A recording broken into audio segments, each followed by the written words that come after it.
Hi, welcome to Flight Test. I'm Josh, and this is Chad. Hi. And today we have a very special build video for you. And it's a build video I'm taking a second seat to because I had nothing to do with it. But my friend Chad here has answered, what do we call that, a problem that we all face. You buy a $300 GoPro, and by the time you get this to your door, you're ready to slap it on your airplane, you want pan and tilt, but we're tapped out. We have no more money, right? Chad came up with a solution for this, and on basically how to make a pan and tilt for your high-end GoPro out of simple everyday parts. With a couple pieces of wood, some zip tie and some wires and some tape and hot glue and a couple servos. Basically, if you can build a shelf at home, you can build this. Pretty much. Cool. You need some kind of wire cutter and pliers. Don't use Chad's blue wire cutters. Right, yeah, David tried that. We almost sent him back to Sweden over that. So, yeah. Bad. So we're doing the show on this half of the workshop, and David's working on that half. So, yes. David, you stay on your half. First, you need a camera, either the GoPro or a board camera. This one's a lot cheaper. This one's $15. This one's $300. So I would think there would be some in-betweens, but these are the two that we use. Yeah. Okay, so you need a couple pieces of wood that are 1 inch or 20, 25, 26 millimeters by 5 millimeters by about 90 millimeters. 5/16 for this block of wood here. And this is 1/16 inch plywood, not light ply. Light ply is a little too fragile. You want like hobby plywood. It's 1/16. Okay, you'll need two pieces of piano wire. One is 2 millimeter, the other is I think 1 millimeter. A big zip tie and two smaller zip ties. And then this, I'm actually using, what's that, a propeller spacer. I'm going to use for a washer spacer on this as well. And we have a lot of those laying around. Basically, when you order a propeller, you get a pack of them. We have a few of them. We're almost out. So yeah, we're running low. If you're going to do a head tracker rig, you're going to want digital servos. These are just real cheap servos, but you know you can build this without a head tracker, where you use like an analog adjustment on your controller, or your flap switch. Yes, or you can use another receiver or transmitter and hook it up like we did. You had Josh Scott looking around while you were flying. He was controlling it with his head, but you could have someone with another radio controlling it with the gimbals. Right, right. Cool. Okay, so, and then this is actually an extra servo horn that we're going to cut. I'm actually, here, I'll cut that right now to get it out of the way. So we're going to cut that long end off of there. All right, and let's see, the first piece we're going to start with are these two pieces right here. What we need to do is create our primary hinge, which is our this. A lot of people don't know this, but pan is left and right, tilt is up and down. So pan and tilt. So you can't pan up and down, and you can't tilt left and right. Makes sense. Okay, so you take your 2 millimeter wire, and we're going to drill a hole in one of these pieces of wood, which I already did, and we can cut to the footage now. And we're looking at the footage that we shot earlier. We're going to take our 2 millimeter wire, and we're going to put a 90-degree bend. Okay. Nice. And make sure it's, you gotta make sure. Obtuse. What'd you call me? So you take your 90-degree 2 millimeter wire, and we've grooved this. What we did is I used the saw to put the first groove in, and then we take our handy dandy little file and we make it wide enough for the wire, make sure it fits in there. And I did both sides, that way it sandwiches in there nice. And I actually even had to file that edge a little bit to compensate for the corner, because the corner's not perfect. And then that fits right there, and then you sandwich the other on. And what that is, that becomes your primary support and for panning. That's correct. So we're going to use hot glue to glue these together, or you could use CA. I have not had any trouble with hot glue giving way on this kind of wood. Especially on porous wood. Yeah. This is, what is it, poplar maybe? I'm guessing it's poplar. It looks like poplar. So, poplar and spruce are just awesome.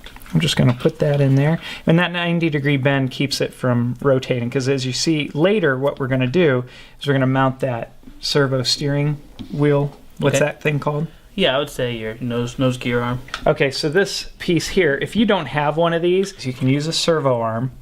You can bend the wire and then attach the wire to the servo arm, which gives you that nice little mounting. Like using thread and CA or something. Wrap it around. Cool. Yep. So David's using our tools. Stop using our tools, David. The next piece is our 5/16 block of wood. Okay. We're going to put that on here. I already drilled it. That's going to touch, down here. One thing you could do if you want, we didn't need to, it worked just fine, but you can take the fuzzy Velcro and put it fuzzy side up there so it has nice little padding. So Nice. it Take some of rubs. the friction out of it. But this wood is fine. There's no It's more real waxy friction there. kind of wood. Yeah. So. This is your super cheap hinge and camera mount. So believe it or not, all we did was we made this, and then you can put the camera on there. Now we're not going to mount the camera yet, but that's what you use the big zip tie for, is to go around it. And we held it on, even on the episode, we just used one zip tie. Nice. If you want, you can put Velcro on the back. That makes it feel better. But now we got to make this piece. And how we did that was we have these 2 pieces of wood. Okay. And then we're going to take our extreme packing tape. Keep in mind, extreme packing tape is UV sensitive. A lot of people have told us that. So. Yes, and we have too. After a while in the sun, it will give way. But this is kind of a disposable camera mount. Okay, so you put your first piece in there. The second piece, you want just a hair gap, because its natural sitting position in neutral is going to be at a 90 like that. If you wanted, you could actually just lay your wire down, your 1 mil wire down as a spacer. There you go, if you want just like a 1.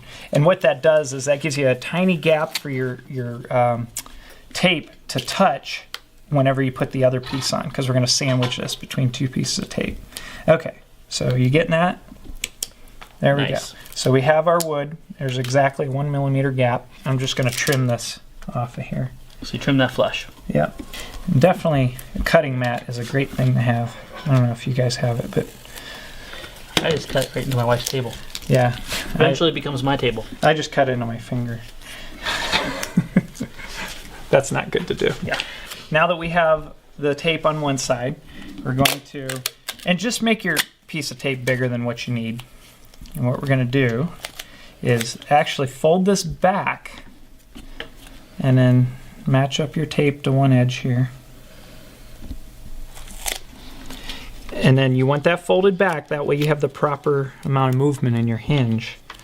And then you're going to wrap this around and then open it back up. Well, before you open it up, make sure you get that in the hinge real well there, because that you don't want any slop in your hinge. That'll affect the movement of your camera. You have your nice little gap there and plenty of movement.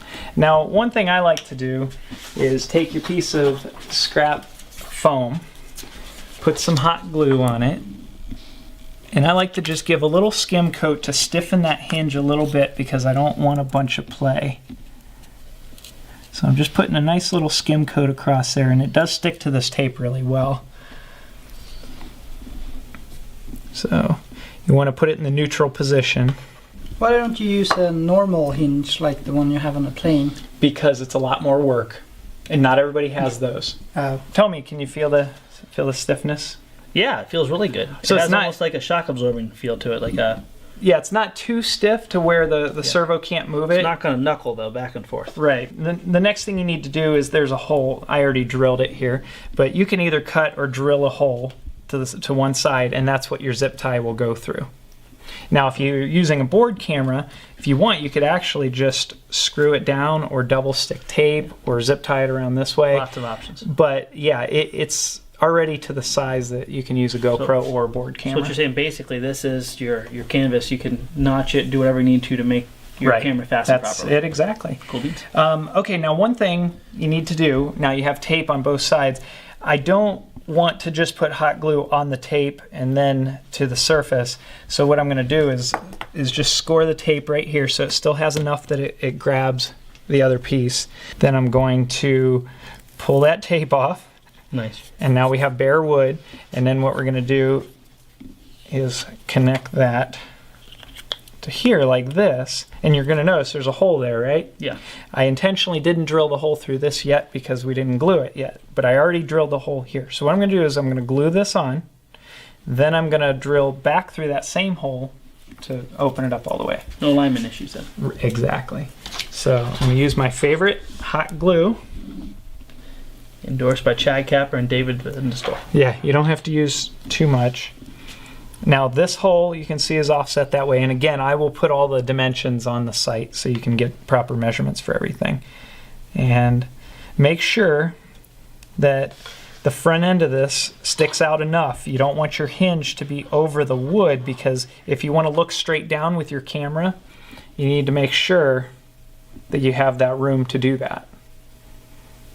Nice. So You also zip tie is going to take up some of the real estate there too. yeah, the zip tie is going to go in between the camera and the piece of wood there.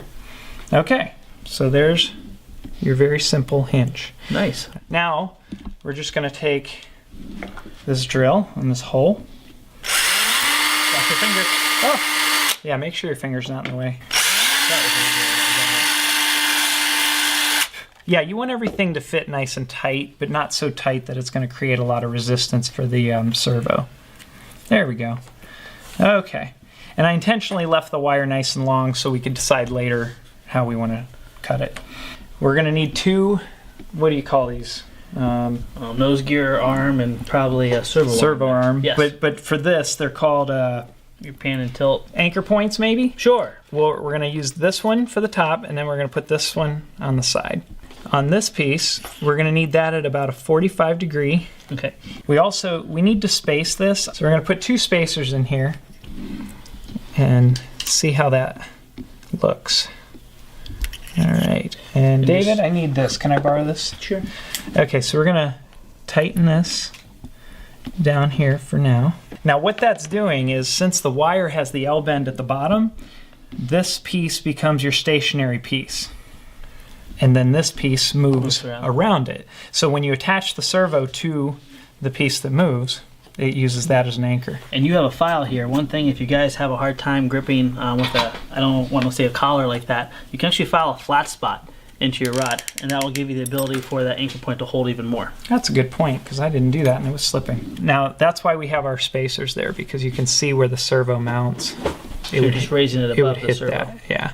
I did the 45 degree here because when I mounted this straight out and this straight out, it would actually bind one way, but at the 45 degree. The important thing is that your arms are parallel. Yeah. Okay. So your linkages will be perpendicular. Yeah, now you can see this arm, I'm gonna shorten it. We don't need to use the one on the outside, we'll use the one on the inside, is going to be shorter than this one. And what that does is gives you more range. There's two ways you can mount this servo to this wood. You can drill a hole and wrap zip ties around it, or you can just simply hot glue it. Cool. When you hot glue, I'm assuming you want to sand it, right? Yes. There's two things I do when I hot glue servos. Scuff up the back end. Yeah, also, hold on. He's probably going to get some alcohol and clean it. Yeah, I have some alcohol on a paper towel, and what that does is a lot of times there's oil on these servos from the factory, so you don't want any oil when you try to glue things, because that does not work. All right, so we're going to put a little bit of hot glue on here, just enough to hold it, and I'm going to mount that servo right on the left side. If you slide it back and forth a little bit and move it around, it actually spreads and makes a much more solid joint. And then also make sure you're not gluing anything that's not supposed to be glued. Make sure all your movement is there. Okay? So there's that. Now we have another servo that we're going to mount up here. Okay, but first we're going to mount our anchor because we need to know what to match it up to. Sure. So we're going to mount our anchor on the side here. And the nice thing is you can take an extra servo screw, since we're hot gluing them anyhow. The servo screw fits right in there, and you can screw that to the side. And so what we're going to do is do that, but I'll also hot glue it, because we like to put hot glue over everything. Makes it fly better. It does. Hot glue makes things fly better. Right, David? It does. It's awesome. What you can do is you can play with the distances where, you know, the arm, if you want to put the arm out further, it will lessen the movement. It's the same thing as on the control surfaces. On the control surface itself, the further out you go, the less the mechanical advantage. Yes. But why would you want it to go less distance? Well, if you want more resolution. Thank you. David's really big on resolution. Yes. Yeah, so if you have a radio that has like 8-bit resolution and you go to a 10-bit resolution radio, it's going to give you a lot more steps. So it's going to send more steps to the servo, and the servo can move accordingly if it is a high resolution servo. That's why you want both. I don't know if you guys have seen these. I'm going to come Pretty over. darn cool. So you just put your wire in there and twist it. Boop. And it makes a little Z If bend. you don't make the noise, it doesn't work. You gotta go boop. Very nice. So where does that go? I just like to make sparks. I think all of my episodes should have either explosions or sparks. No, I like to have a grinding wheel because the ends of these get all jaggy. Makes it hard to get it through the hole too. They get really jaggy, yeah. Okay, so we're gonna go from here to here. Now, a couple things. You can either just do another Z-bend, or you can use a linkage stopper. A linkage stopper, yes, which makes life a lot easier. Josh? I call them speed clevises, but they're not actually speed clevises. They're linkage stoppers. Okay, it's important when you do this that the wire goes straight across. You don't want, if you can see, on the one we built, if you put it straight in the linkage stopper, it's going to bind if I mount it in there. So what we have to do is bring this arm up a little bit. So if you use linkage stoppers, match it to your linkage stoppers because they're all different. What we want to do is make our arms parallel. So our two arms here are parallel. Okay, so that's good. Now this wire is not going to be completely parallel with the two hinges because this is longer than this, which gives us more range. Okay. Okay, so I'm just checking our distance here. Cut that. Now, can I get in our linkage stopper here? Let me move it for you. Thanks. No problem. We're going to tighten this down. I'm assuming you want the actual camera mount to be perpendicular to your fuselage mount? That's correct. Okay. Okay, Do I so get now we're test going to test it. Oh, look at that! It's working! That's actually remarkably smooth too. Isn't it? Very much. Go really slowly. Ooh. But see, when you go slowly, you can see the jitter, and that's just a standard analog $2.69 servo. Yeah. But for many purposes, that's fine. Now, if you want, we could actually move this out further. If you move that out further, that will give you more range. Yes. But for The nice thing too is on a lot of like the DX8, you can actually set your speed. So remember on our EPP FPV episode, Yep. you can actually slow it down. So rather than be in a really quick jerky motion, it's controlled via the transmitter automatically. So you have go slower. It'll just go slow, and that'll be much smoother. Oh, than yeah. My jittery thumbs have Mountain Dew in them. Okay, so now we have our pan. Okay, it works Now- good. Yep, works good. Now we're going to do our tilt. Now I screwed this in the side, but just to make sure that it doesn't pivot on that screw, I'm going to add a little hot glue, which I should have did earlier. Now it takes a little experimenting because everybody's using, possibly different size wood and maybe adjusting to their own preferences and that. But just go ahead and play with different spacings and that. But this will definitely get you started. So there's that. I'll leave that there for now. We're going to mount the next servo is right here, and make sure that you're not hitting your center piece. See that right there?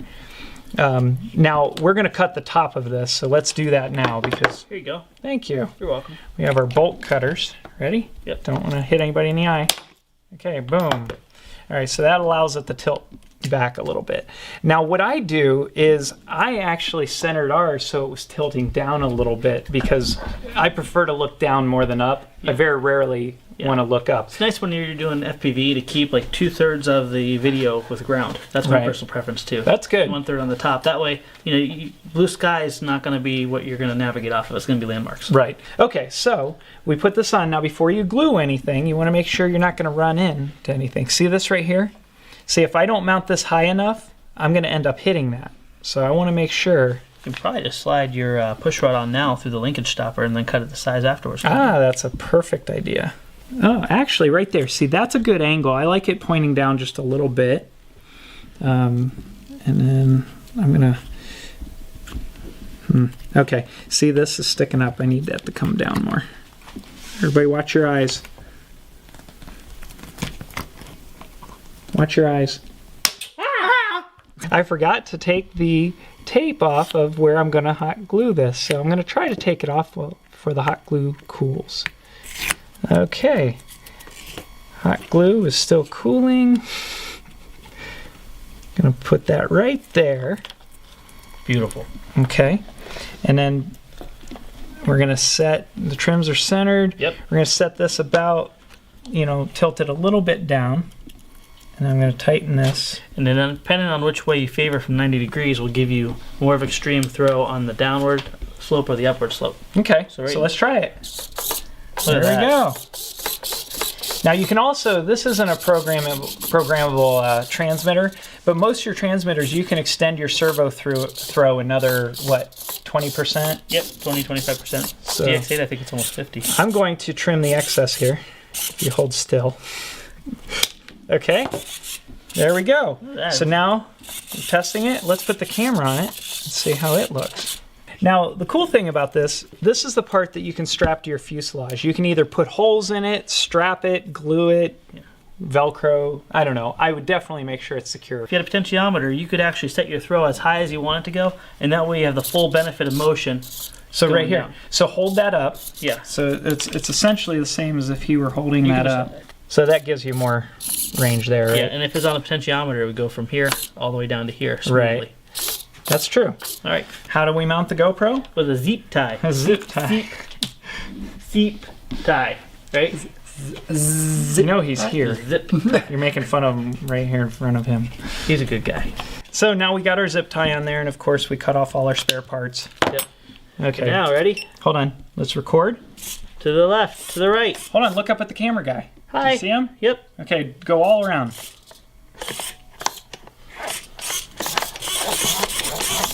Seizure. I'm sure that doesn't look good. Very smooth too. I mean, considering using basically $3 servos in this, Right. if you had that set to go to points, it'd be very nice. Okay. So we built our pan and our ultra super duper cheap, mega cheap, Simple, simple because we're tapped out because we bought a $300 GoPro pan and tilt. for anything that flies. Yes. Or cars. So right here, what you're looking at is the hinge point here, and then these two hinge points. So what happens is that hinge point versus where it's connected, and that hinge point versus where it's connected. The tighter this one is, the more extreme movement you're going to get. And the wider this one is, the more extreme movement. Gotcha. Does that make sense? Right now you have set it for kind of minimal throws. Right. So we could actually move this in and move this out a little bit and get more extreme But throws. according to what David says, you get better resolution when it's moved in tighter, right? Right, but not as much distance. Correct. Okay. So it depends on what you want to get. Now same thing on left and right on your pan.